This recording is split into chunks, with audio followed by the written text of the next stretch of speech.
Hey guys, welcome to today's video tutorial. So today we'll see a topic how when we refresh our data source, how we can retain the current position or cursor position. So what do I mean by that? Let's go to the front end and let me open the customer group form here. We'll take a smaller form to understand the concept.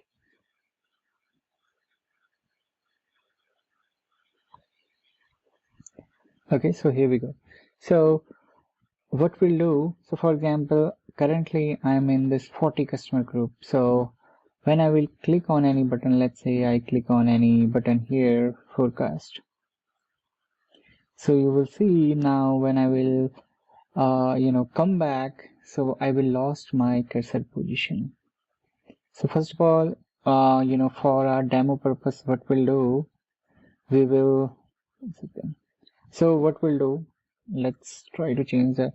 So we'll create a button in our cursor group form, okay, and then we'll write a code of reread. We'll simply use reread inside that code, okay. Then we'll see the actual problem statement. So first of all, what I will do, I will simply create extension of my customer group here, and let me open this form. So here inside my action pane, I'll go to button group. Here I will simply create one button here, and let me keep the button text as click reread.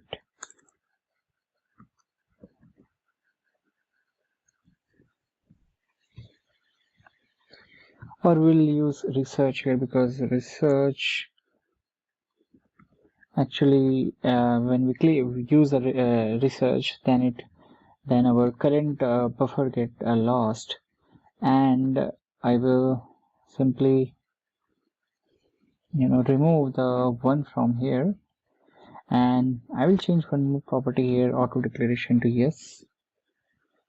Okay, so here I have simply created a button here, and I've already given name to my button, that is click research. So now what I will do, I will simply use the event handler here. So let me use this on click event handler. So for that I will simply create a new class here. Click on add, let me go to class, and I will say the class name as cursed group button clicked, and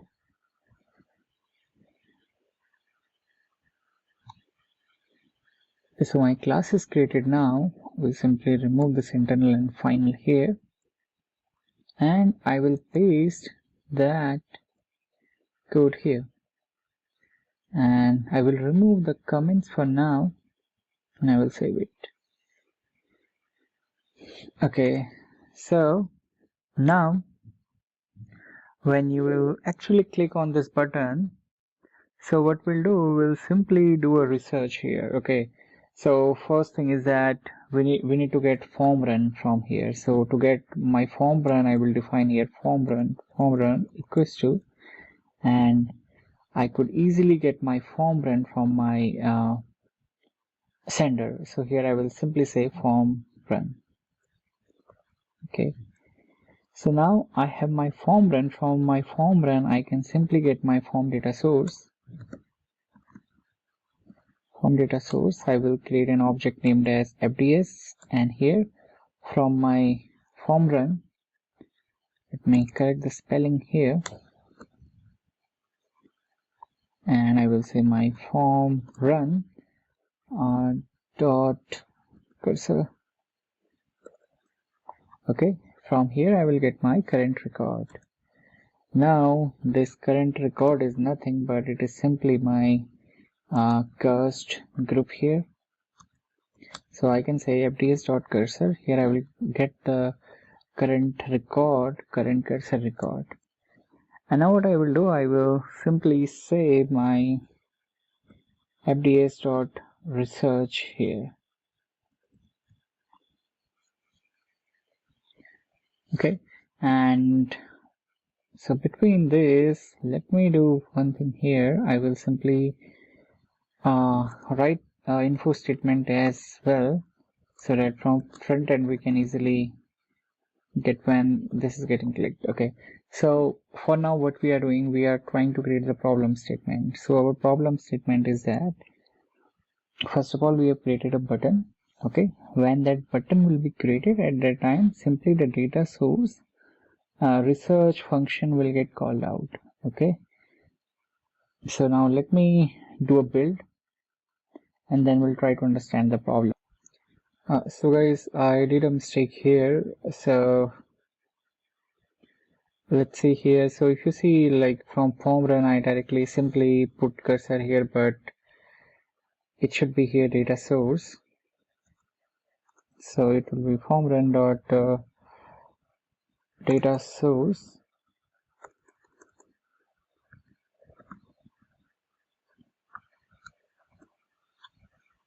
So here we'll get our data source, and now from this data source, now we'll get the cursor here.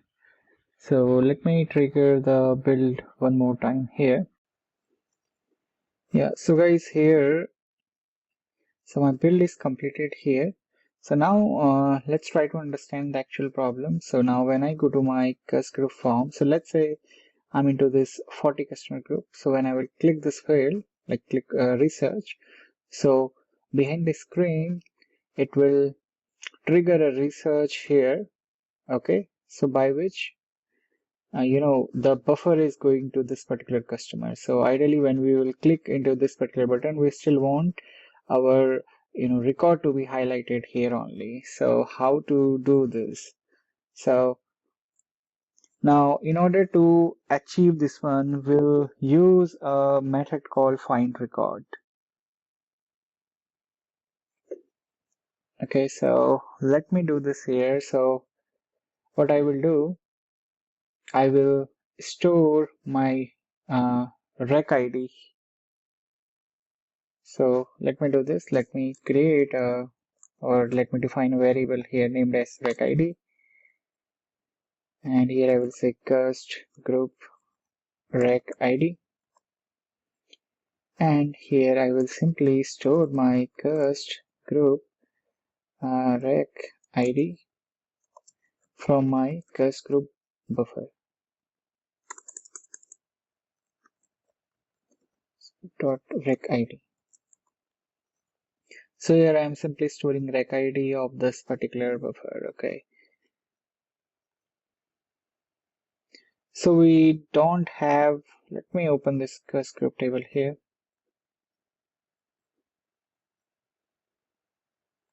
So expand this node. So here if you see, we don't have a find by rec ID method. So we'll simply use a select statement here. So what I mean by that is, here I will say select first only, and I will define one more variable here. So I will say my temp cust group. I'll define one more buffer here, and now here I could get this one temp cust group, where temp cust group dot rec id equals to cust group rec id.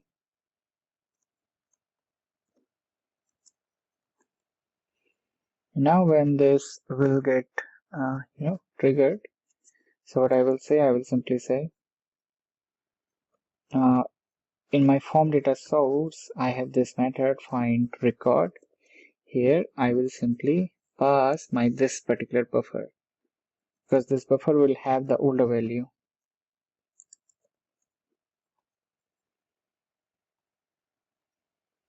Yep. So I will simply trigger build now. So build is completed now.